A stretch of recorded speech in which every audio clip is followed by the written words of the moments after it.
He got it. Post, and it's good. Touchdown, 49.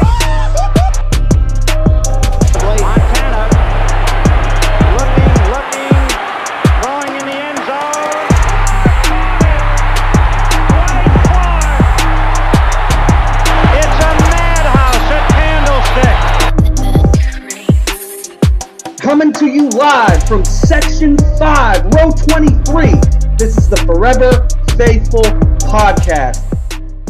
What is going down, 49er Faithful? Welcome to another edition of the Forever Faithful Podcast.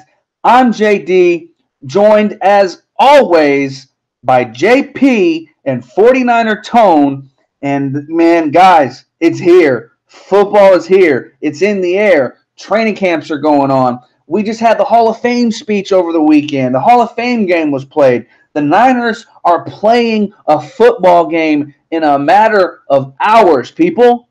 It's here. Football is here, and I cannot tell you how excited I am. I know JP and Tone, I know you guys are hyped for it, man. I can't believe it. Like, when you're going through the offseason, it just feels like football is never going to get here. And then one day you wake up and you say, hey, we got a game today. So I don't know about you guys, but I'm pumped up. I'm feeling like, Brian Dawkins when he came out on that Hall of Fame stage doing the Wolverine bear crawl. I'm feeling like Ray Lewis doing the Ray Lewis dance on the Hall of Fame stage.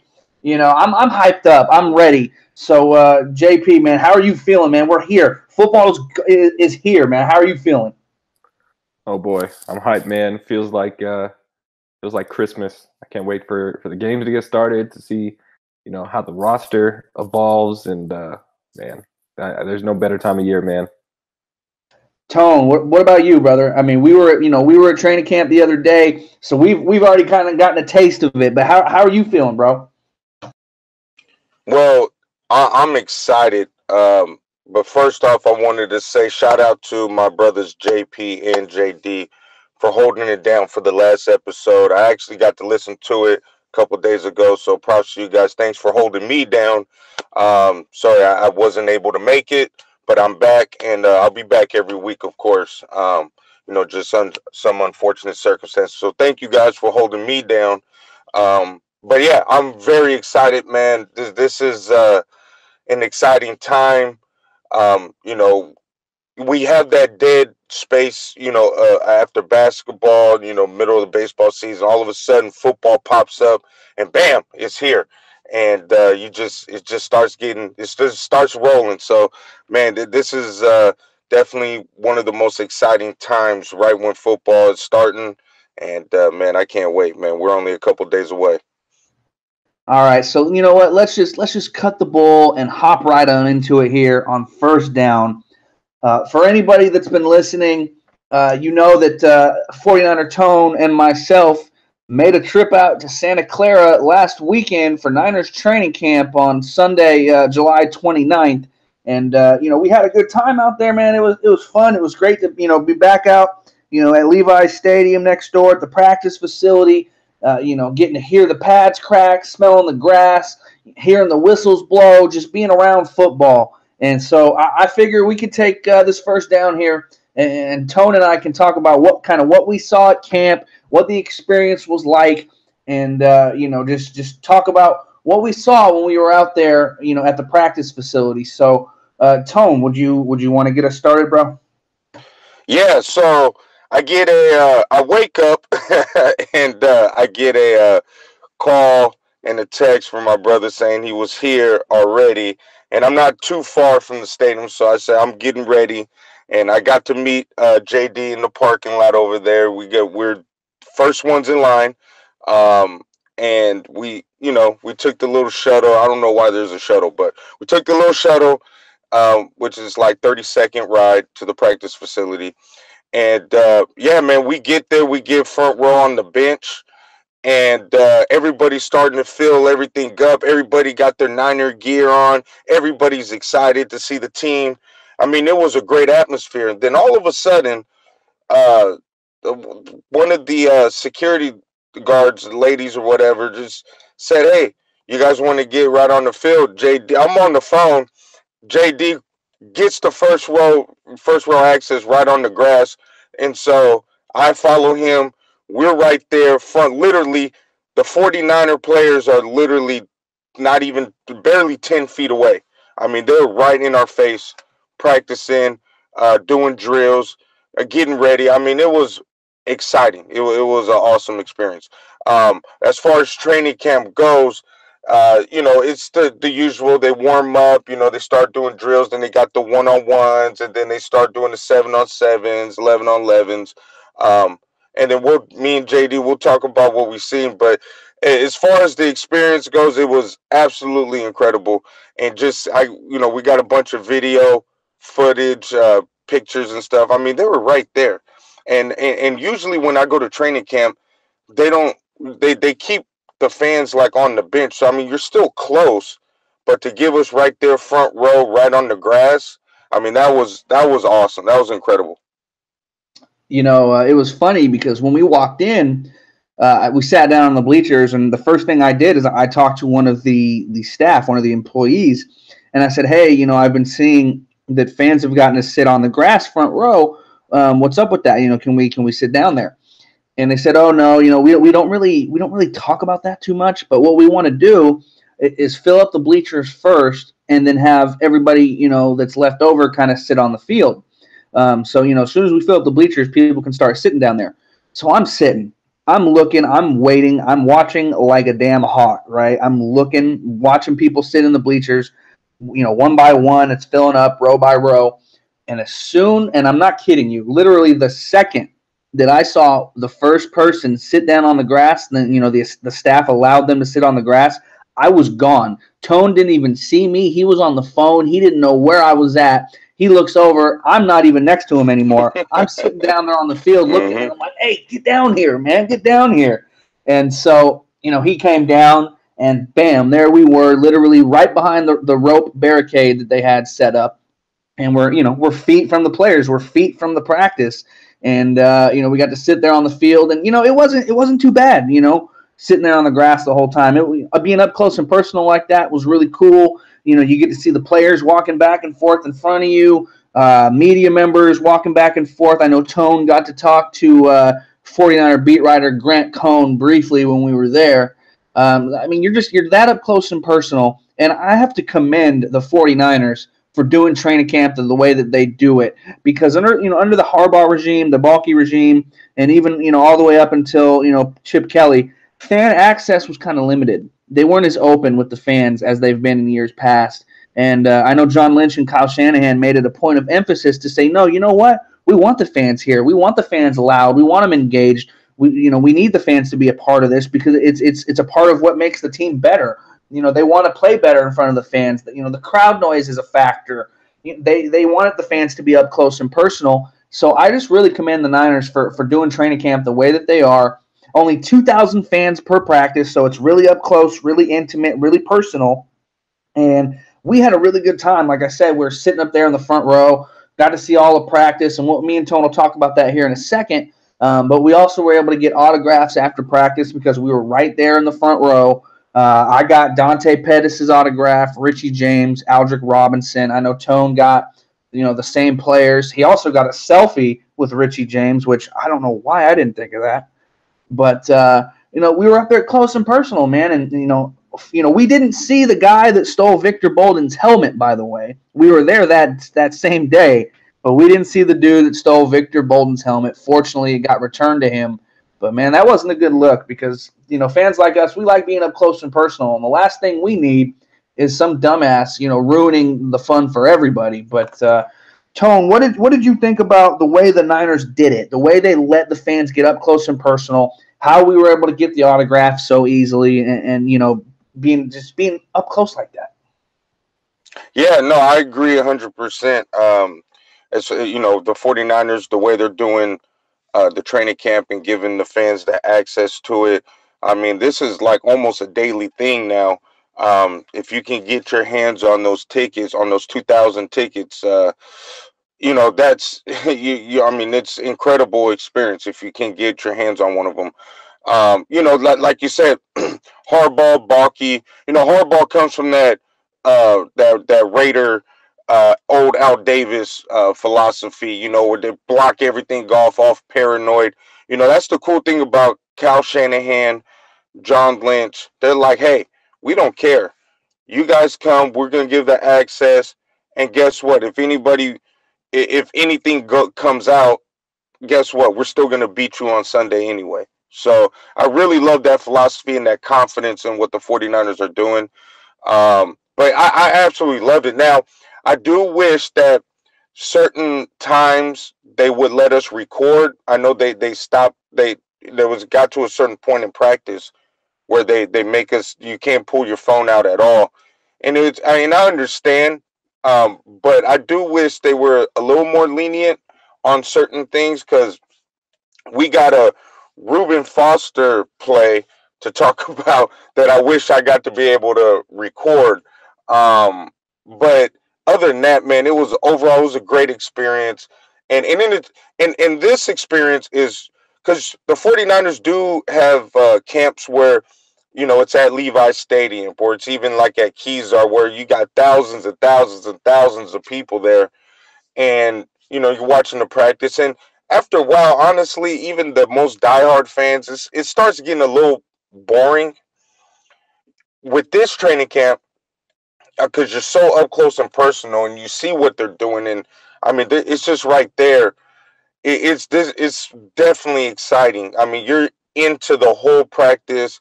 Also, I kind of wish they didn't have the music, but again, I understand, because they don't want everybody to hear every single thing. So they got the DJ and playing a bunch of music real loud. But other than that, I mean, you're really into the practice, and it's cool to see get the autographs, the players coming up. I mean, it was just the 49ers are doing it right, and I give so much props to the organization for giving the fans that type of access. Most definitely. We had fellas, a really good I got a time. couple questions for y'all. Oh, yeah. Go ahead, JP. Sorry. No, it's all good. No, yeah. So, as some of you listeners may know, I wasn't there at training camp. You two were. So I just wanted to get a vibe. How was the crowd? You know how everything ended last year. The hype beast that is this 49ers organization and Jimmy Garoppolo. Where the fans? Could you feel the fans? Hyped up, and also we've heard from many people, Joe Staley in particular, saying that this locker room is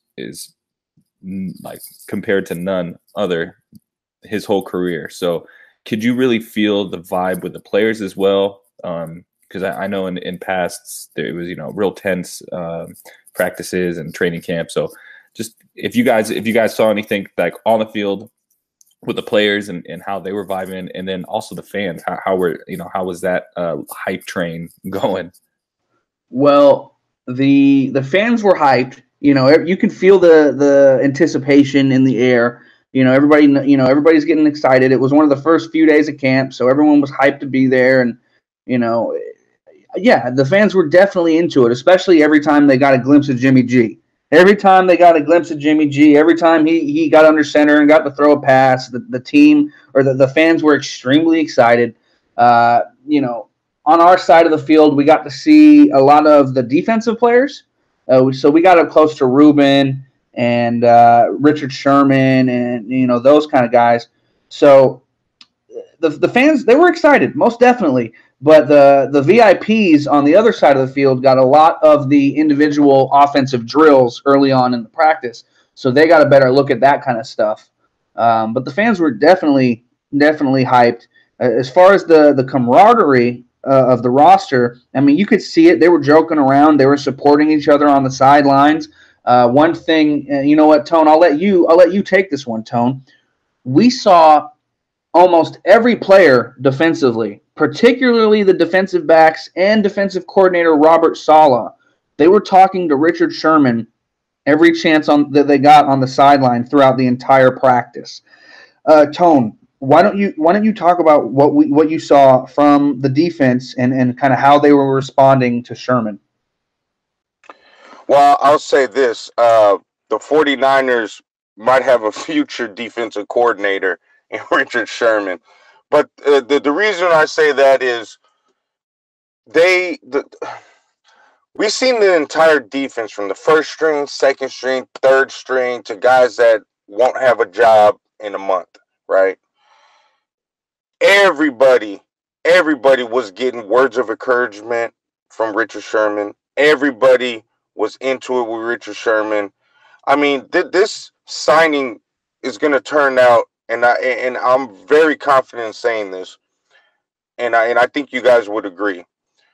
This signing is going to turn out to be one of the biggest signings in Kyle Shanahan and John Lynch's tenure, just for the simple fact that he might not be the same Richard Sherman, in the future, but his knowledge and his teaching and getting these young guys ready and showing them the ropes, I mean, it's paying dividends already. You see, I've seen Witherspoon last year as a rookie compared to this year, and just him in practice alone, he's a total different player. Last year, I've seen him get burned. I've seen him throwing a fit. I mean, not throwing a fit, but just frustrated. And I mean, he's a rookie, so he's got to learn. But this year, I see a confident Witherspoon. I see Witherspoon looking at the crowd, signing little kids' autographs during practice, just having a big smile on his face. The confidence is there, and even the guys who are not going to make the team, Sherman is coming up to him in between plays, giving them high fives, talking to him, teaching them. Shit, he was even going to Saleh in between defensive plays and giving his opinion on things.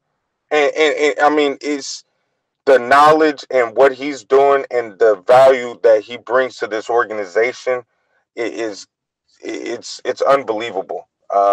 So that's what we've seen on the defensive end. We've seen guys, of course, doing their drills, learning, trying to get everybody on the same page. I know the coaches was running in the offense. Kyle Shanahan was actually a quarterback for a couple of drills. But they're basically trying to communicate on defense on certain plays and stuff. But everybody was looking at Richard Sherman, and his knowledge is it's unbelievable what he's bringing to this defense. Yeah, it was really crazy to see how the team interacted with one another up close, how influential Richard Sherman really is. And, that was the day that Marquise Goodwin torched Richard Sherman on a one-on-one drill on a deep ball. For, Richard Sherman's first practice rep back, coming off that Achilles tear, that first individual matchup. So everyone made a big deal about that. And, we know it's training camp. We know it's practice. Marquise Goodwin is an Olympic, caliber sprinter. He's one of the fastest players in the league. So seeing Richard Sherman get burnt like that, I wasn't worried about it. It didn't concern me. And of course, if you paid attention in the following days after that practice, you saw that Richard Sherman, played a lot better in the coming practices. Had an interception of Jimmy Garoppolo. Had some good reps against Pierre Garçon. Played flawlessly in the red zone. And then, of course, he kind of got dinged up here a couple days ago, but we'll get into that here a little bit later. But I think the demise of Richard Sherman has been greatly exaggerated based off that day that we were at practice and Marquise Goodwin, took it to him a little bit. But I'm not concerned about it. But regardless, what we saw from Sherman that day at practice, him as a mentor, him as a leader of the defense, because don't get it twisted, he is the leader on the defense. He's going to earn his money, even if his play slips a little bit, just because of how he was on the field and how big he is in that locker room. Another thing we saw at training camp, and we don't want to, we're gonna wrap this up here in a second, but another thing we saw was Matt Breida is looking really good. Everything he does, he runs hard. He's catching the ball out of the backfield. He's looking like a guy who's gaining a lot of confidence. And that was on full display in a one-on-one drill against Reuben Foster, where and this is almost right in front of us. I mean, just to the right, like barely off to the side. Reuben matched up against Breida. Breida runs kind of like an out route, a quick out route. But as soon as he makes that break to the outside, he plants his foot and cuts back to the inside, kind of like an arrow route. And he left Reuben Foster in the dust. Reuben Foster damn near fell down. I mean, he shook Reuben out of his shoes, drew the oohs and ahs from the crowd, and Reuben couldn't even catch up. Like he tried to sprinter after him, and it was a wrap at that point. So that play really opened my eyes to Matt Breida. Like, he might have a really big role this year. He's looking really good. Tone, what did you think of that play, and what did you think of Matt Breida on that day? Yeah, we were actually talking about it right before that play happened. And yeah, I always liked Breida. I liked his speed, and I love what he brought to complement to Carlos Hyde. So I was kind of interested on how he's going to complement McKinnon and even Williams, and see how that works. But as far as that play goes, that was like a Tim Hardaway crossover. Or shoot, JD, you're a Kings fan, that like White Chocolate Williams, Jason Williams, crossing over somebody. I mean, he moved, and Reuben Foster did like a stutter backwards. And I mean, it was an awesome move by Breida, and that was encouraging. But Foster shake it off. It's just it had the whole crowd like, ooh, one of those. That was a hell of a move. And like I said, because I was recording, and right before that happened, me and JD were talking. Right before that happened, the people said to stop recording. So I was like, I wish I got that footage. But yeah, that was crazy. Yeah, I always liked Breida, and I think Breida with this offense, just like last year, I think he's going to do some damage. But the thing is how well is it going to complement with the other backs? And I'm excited to see Williams, man. That's who I'm really excited to see. Most definitely. Well, we'll wrap up first down here with that little training camp recap.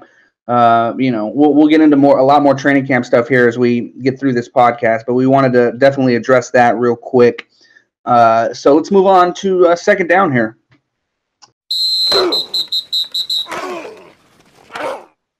So here on second down, we want to get into kind of the good and the bad so far in Niners camp as they get ready for their first preseason game this week against the Dallas Cowboys. JP, why don't you lead us off here and then give us something that you've noticed that's on the good side of things from training camp so far? Yeah, man. Some things that I've been reading and some of the highlights that I've been seeing. One guy I want to really talk about is Dante Pettis. I mean, he is absolutely just dominating some of the DBs, some of the one-on-one drills. He's quick. He's explosive. He gets out of his routes amazingly quickly. So he's someone that is definitely something to look out for. I don't know if I read this correctly, but I saw that he was given a Veterans Day off the other day. I'm not sure exactly how that happened, being a rookie, but he's really impressed a lot of people. He's quick, he's shifty, and I think that he fits perfectly into Shanahan's system. Of course, the Jimmy Garoppolo and Marquise Goodwin connection has been on all training camp. They've connected countless amounts of times, and I think he's really built up a good relationship. Even leading off from continuing off from last year, I think they played really well together. So those are the two big wide receiver names that I've seen. Defensively, as always, Foster. I know you guys were just talking about how Matt Breida broke his ankles or whatnot, but he's definitely been beasting out there, and it's to be expected. He's one of the best young linebackers in the league. So and someone else who's surprising, like you wouldn't really think, is I think he was our 7th round pick, Julian Taylor. I've been hearing a lot of good stuff about him. He's a defensive tackle, I believe, defensive end. He plays on the D line. He's looking really good, and who knows now with Eric Armstead is out for a little bit, and that's not good. That's not a good way to start out his season, because this is pretty much a prove it year for Eric Armstead, and for him to start off this early in the year with a hamstring injury, that's not good. I'll get into a couple other guys that I'm pretty disappointed in, but so far, what are the standout guys for you guys? I know I've touched on the big one in Dante Pettis. Anybody else that you guys like seeing there? Tone, why don't you take this one, brother? Well, I agree with Pettis. And we actually got to meet him too. And I actually told him, I was like, "Hey man, you were my favorite pick on the podcast." He just smiled and said thank you and started laughing. But as far as standouts, you hit Pettis. Of course, Goodwin.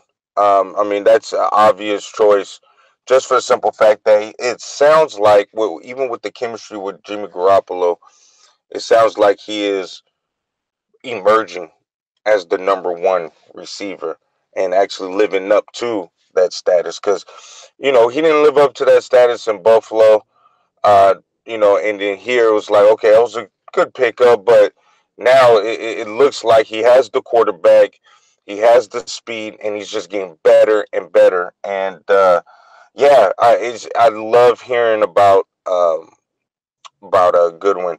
But what do you guys think about Fred Warner? We've seen him in training camp. I've heard a lot of good things with him. I just hope he continues to learn. But what's your thoughts on Warner? Seeing him up close and personal at that training camp practice and reading everything that we've read and watching all the video that they've put out, Fred Warner is looking like the best coverage linebacker that this team has as a rookie.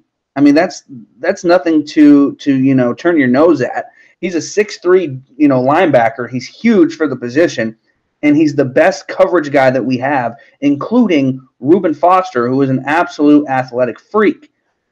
So for this team to draft a guy in the third round who is going to get significant playing time, you're going to see him on the field when Reuben is suspended the first 2 games, and after that, I don't think they're going to be able to get him off the field.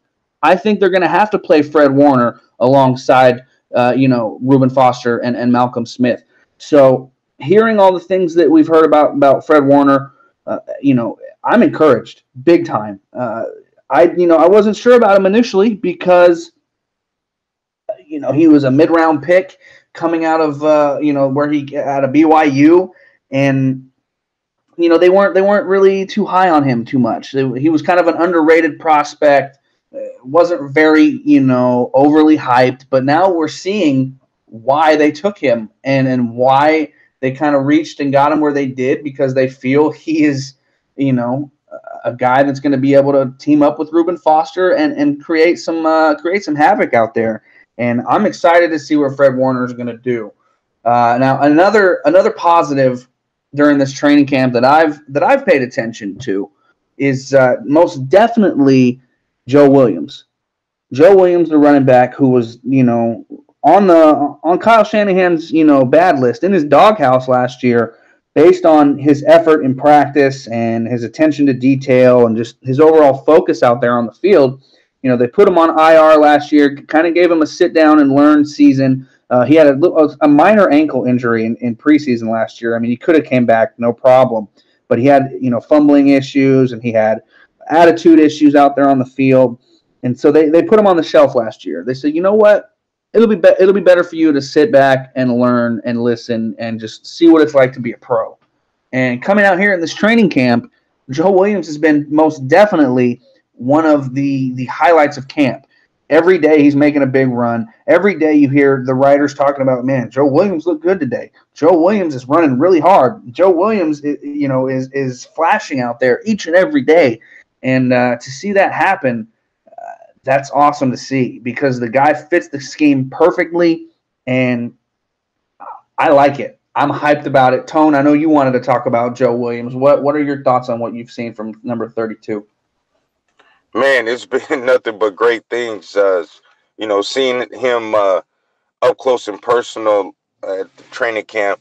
I mean, you could just see the talent, and talent is there, man. And I'm very excited to see him. And it's one of those things where is you got to give John Lynch and Kyle Shanahan, but you got to give Lynch credit. I mean, this is totally different from what Trent Baalke would have had when we redshirted a guy and you just never hear from him again. I mean, this guy basically was redshirted his rookie year, and he comes back and he's better than he's ever been. So I'm very excited to see Williams out there, and we'll get into the Dallas preview as well. But I'm just excited to see him, man. He looks good, and I was asking you what at the training camp, what do you think his style reminds you of? And you said like what Garrison Hurst, he can do everything, and that just oh man, that just made me so excited to hear because a player like that is going to be one is going to be very crucial for this offense, but I mean, just a Army Swiss knife as a running back. Oh man, yeah, I'm very excited to see him, man. Yeah, I mean, obviously comparing him to a guy like Garrison Hurst is premature, but I'm just talking about when you look at him run, when you watch him run, when you watch him hit the hole, just the style with which he runs. If you superimposed Joe Williams and Garrison Hurst and put them together on the same kind of graphic, like you know how they do at the combine when they have everybody matched up running the 40 and they show you everybody running the 40 at the exact same time and they kind of show you how everybody matches up. If you did that with Garrison Hurst and Joe Williams running the football, it'd be hard to tell them apart. They look really similar in just the style that they run, the body language, just how they look when they run. And Joe Williams has been, keeping his legs moving through all the practice plays that I've seen where he gets wrapped up and he just keeps his legs churning and finishes the run. So I'm excited to see Joe Williams in this preseason. He flashed last year in the preseason. He had the fumbling issues, and to be honest, he's had some of those issues here in this camp as well, but I can't wait to see what happens when they finally get out there on the field, and I want to see what Joe Williams can do. So I think that kind of wraps up the positives from this training camp. Very quickly, let's get into the negatives, and I know that, talking about the negatives, especially me, we can be really long-winded with this, but let's just try and keep the bad stuff to a minimum. Let's talk, we can hit on it, but let's not spend too much time on it because you know what? They know who they are. They know what they're doing wrong. They know they're out there screwing up. They hear the fans booing or cheering or criticizing, whatever. They see everything the media is writing. So let's just real quick talk about some negatives that we've seen here in training camp. I'll go ahead and start real quick. The first really big negative thing that I've paid attention to is Eric Armstead.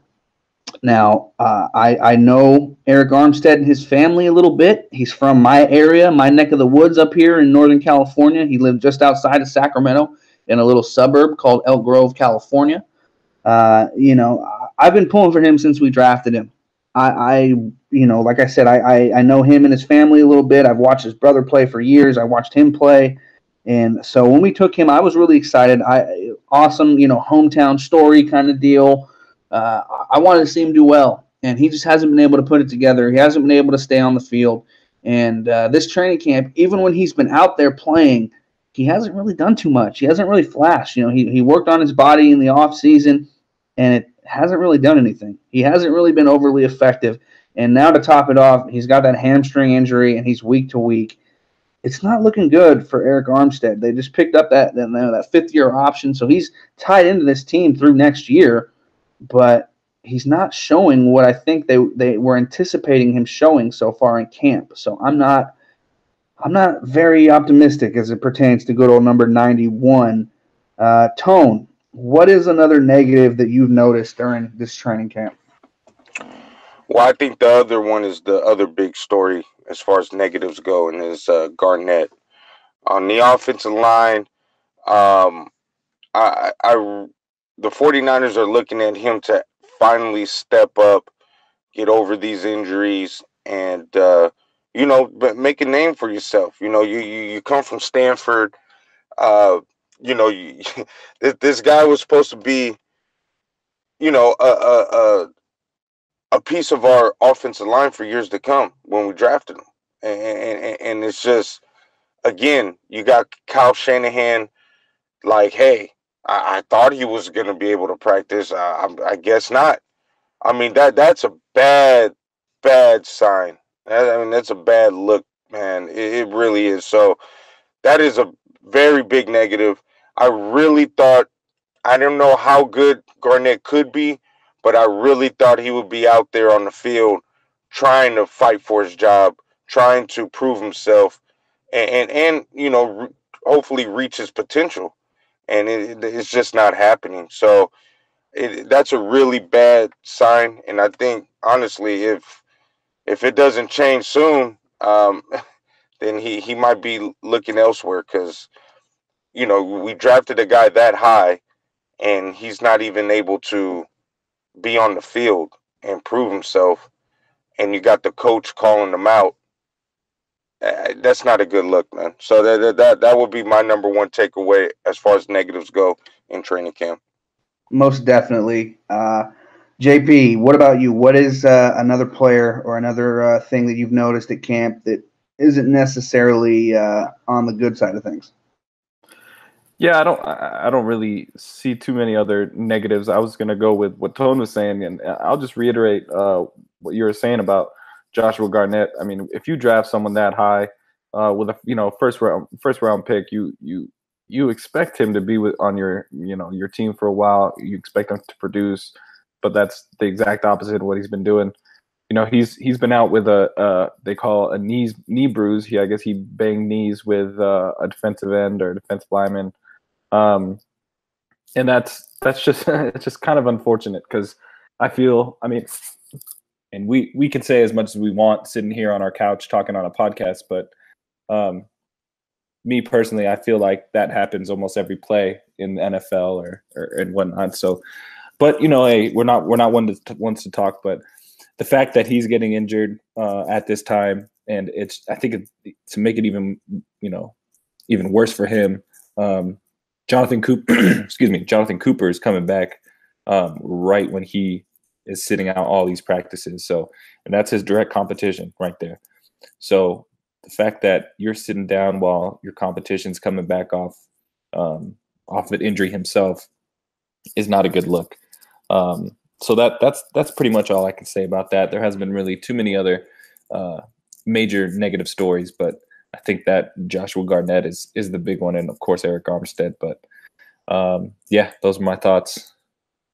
Yeah, those are definitely the biggest negatives coming out of camp. You can also hit on the lack of a connection, a lack of chemistry between Jimmy G and Pierre Garçon. You can talk about Richard Sherman looking a little rusty out there. There's a few other little tidbits that are negatively being publicized about this team, but that's what the games are played for. We're getting into the preseason. The regular season's right around the corner, and you see it every year. Things that happen in camp. Once you get into the season, it's totally different than what you saw in camp. So they're going to work through stuff. They're professionals. They've been here before. So we'll just have to wait and see what happens with these guys. And, I'm not too worried about things. Just like, Richard Sherman looking a little rusty out there, getting beat in practice, whatnot, coming off the injury. I mean, he's still got time to rehab. He's not even a year removed from the surgery. You hear about things in camp, and people overreact to stuff. And when the game, when the ball kicks off on that first Sunday in week 1, it's a totally different animal. So I'm not going to buy too much into what I'm seeing in camp. We got to let the games play out. And with that, I think we're going to move on to third down. So here we are, guys. Third down, just a matter of hours away from the 49ers' first preseason game. It's going to be at Levi's Stadium against the oh-so-hated Dallas Cowboys. And so I figured this would be a good opportunity for each of us to kind of hit on, what we're looking for in this first preseason game. Tone, if you don't mind, how about you lead us off and give us one thing that you're looking forward to or one thing that you're going to be looking for in this first game when they go up against that team out there in Dallas? Well, my number one thing, as always in preseason, is no injuries. That is the number one thing. But as far as what I'm looking for, I would love to see the running backs. I want to see Jimmy G on the field for maybe a series, not too long. But I want to see the running backs. I would like to see the offensive line gel together. I would like to see the running backs, and see how, how we're going to have the run game this year. And I think this is a great opportunity to see that, with the very first game. I expect a sloppy football game because it is the first preseason game. But, yeah, I'm looking forward to seeing all the running backs. And then I'm looking forward to seeing, the offensive line and then the pass blocking, the run blocking. That's what I'm excited to see. And also, defensive wise too, the linebackers and everything. But I would say offensively, I'm excited to see, because honestly, this has the potential to be the best offense we have had in since Garcia and Terrell Owens. I mean, this has the potential to be the best offense. So I'm excited to see that. JP, what are you looking for in this first preseason game? Yeah, I'm basically just looking to see how all these rookies and young guys that are excelling in practice, to see how that transfers over into the actual game. Dante Pettis is one of them. He's had a stellar training camp. I want to see how he takes that and brings it into the preseason game. I'm pretty sure he's going to have the majority of the throws from CJ Beathard. So I'm excited to see that, and that's another guy, CJ Beathard. I'm excited to see how he has progressed, and he's had a real up and down training camp. I know there's a couple of training camps that he looked good, and there's another ones where he looked really, really bad. So that's another guy who I would like to see. And also the defense, the young guys on the defense. Fred Warner and all that. Some of our corners as well. I'd like to see, how Witherspoon is stepping up. I know he won't be out there for long, but just to see how everything comes together. So just to see how, all these players that are excelling in practice, see how they can transfer that onto the field in an actual game, because it's a lot different than practice. You have, guys coming at you full force. So that's what I'm excited. I'm just excited, man. I'm just excited to watch some football. You see, that's how people are getting hyped up for a preseason game. People are getting, really excited just for football in general. I asked these guys, I asked JP and Tone, I said, give me one thing you're looking forward to, and they go all over the place. They give you a whole bunch of different answers, It's that time of year. Football's in the air. It's impossible just to be hyped up for one thing, But I'm going to give you one thing that I'm looking forward to in this first preseason game, and it's Dante Pettis. I want to see how Dante Pettis plays when the bullets are flying for real, when guys are going out there hitting you with all that they got. Guys are out there playing for their jobs. I'm curious to see how long Kyle Shanahan leaves him out there, because the way he's been playing in practice, it seems like he's going to get a kind of a bigger role, at least earlier on than we anticipated. So I'm curious to see how long they leave Dante Pettis out there and what he does when he's out there, when he gets the ball in his hands. If you guys have listened to this podcast before, especially after the draft, that I wasn't super high on the Dante Pettis pick, just based on the fact that we traded up for him like we did. But he's proven me wrong. Now, I know it's practice, and, a lot can change when the lights, turn on. But I'm excited to see what Pettis can do. I want to be wrong. Prove me wrong, Dante Pettis. Go out there and make a name for yourself. Don't just do it in practice. Don't be a practice player. Go out there and ball out when the lights are brightest. So that's what I'm looking forward to in this Dallas Cowboys first preseason game here coming up in a couple of days out at Levi's Stadium. And with that, we're going to move on to our fourth and final down of the episode. Here we go, fourth down, wrapping up the show this week. Just wanted to wrap things up and let everybody know that this Sunday, August the 12th, 49er Tone and myself will be back out at training camp in Santa Clara at the practice facility. 10 a.m. practice. We'll be there bright and early. I know I'll be there bright and early because I can't sleep when it comes to doing 49er related activities. When we went out to training camp last week, I had my alarm set for 4 a.m.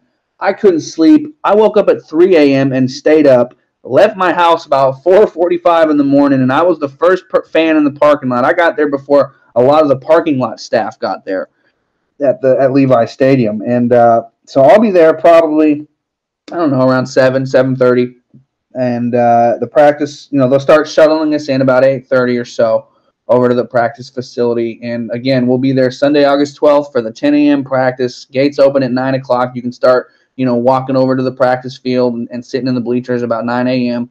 Looking forward to it. Cannot wait. Tone, I'm happy we're getting to go again, man. And what are you looking for this week when we head out to training camp again?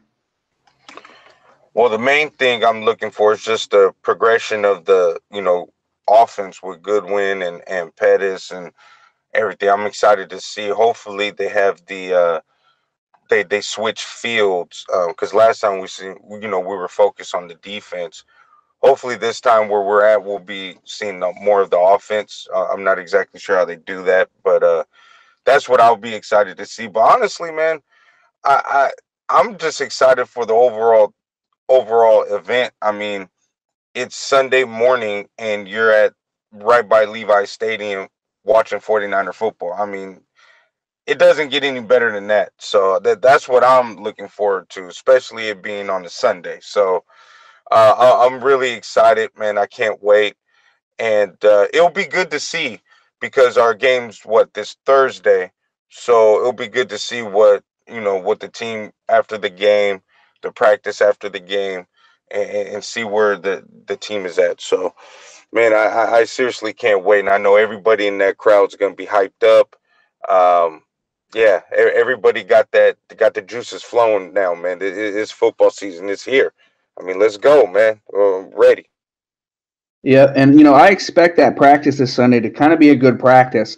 They play on Thursday. You have to imagine they're going to give them Friday off for treatment. Saturday they'll get back out there, and it'll kind of be, easing your way back into it, coming off that first game. And then Sunday, I think, is when they're going to ramp it up a notch. I think Sunday is going to be, a more intense practice. You're getting into, the additional weeks in the preseason. As you go throughout the preseason, the games get more and more intense, more and more closer to live action. So I think that Sunday practice could be a really good one. And, they're going to have a game film to have watched over and see, hey, we need to do this better. We need to improve in this area. Oh, we did this great, but you know what? We need to work on this. And so I think coming off that first preseason game, when you're heading out to practice this Sunday, you're going to get to see a little more of an intense practice, a little more of a practice that is going to have some meaning behind it because they're going to have some film to come off of, and I'm looking forward to it. There's nothing like it being out there, waking up early, just taking the drive out there, getting there to camp, smelling the grass. It's just the feeling of football. There is nothing like it. Whether you're out there tailgating at your favorite team's stadium or you're sitting there at practice, I feel like a kid on Christmas. I feel like, just giddy and excited when it comes to anything 49ers, but I can't wait, even for a practice. I'm excited just to go out there and see the guys up close and personal. Hopefully we'll get some more autographs. Hopefully we'll get some more good footage for you guys. And again, be sure to check out the Forever Faithful Podcast YouTube page. If you search for the Forever Faithful Podcast on YouTube, you'll find us. And we'll have some video uploading today of that practice that we went to last week. Haven't had a chance to post it, but it'll be up today. And we'll be taking more video when we go to practice this weekend as well. So with that, JP, man, I know you're not going to be able to be out there at Santa Clara this week, but what are you looking forward to as training camp progresses and we get into these preseason games? Like what's on your mind going forward? Yeah, I think I just want to see some like a definitive answer as far as that the guard position, the opening guard position with Garnett and Jonathan Cooper, who we brought in this offseason. I just want to see something. You know what I mean? Jonathan Cooper, who's been out, he's injured. He's easing his way back in, and like we talked about earlier in this podcast, Joshua Garnett has been out, and it's just been pretty negative on his part. So I just want to see something emerge from that. Some sort of somebody taking the lead, or somebody just taking control, and who really wants to take over that guard spot. It's a pretty important spot on our on our offensive line. So that's one thing that I'm really looking to see in this upcoming upcoming training camps, and even the preseason, seeing how some of the guards and whatnot in our offensive line handles this offense. And so yeah, some good offensive line play and people stepping up. That's what I'm looking forward to in the upcoming training camp and preseason. So there you have it, 49er faithful. Here we go. The games are here. Football is back. It is official, like a referee with a whistle. We are ready to go here on the Forever Faithful podcast, and you can watch out for brand new content, brand new podcasts each and every week throughout the 2018 season and beyond, because with the NFL, it's a 24/7, 365 days a year business. So here we go. We started this podcast back in April, and here we go. This is why we're doing this. The games are about to be played. The football is about to be kicked off, and I can't wait. I'm excited. We've been talking about what ifs and ands and buts and this and that and speculation all off season, and it's here. Whatever we've talked about, whatever we've wanted to see, everything, it's right in front of us. And so I'm excited. I know JP and Tone are hyped, and we're looking forward to it. So with that, we're signing off here on the Forever Faithful podcast. And until next time, as always, it is one team, one family, and one goal.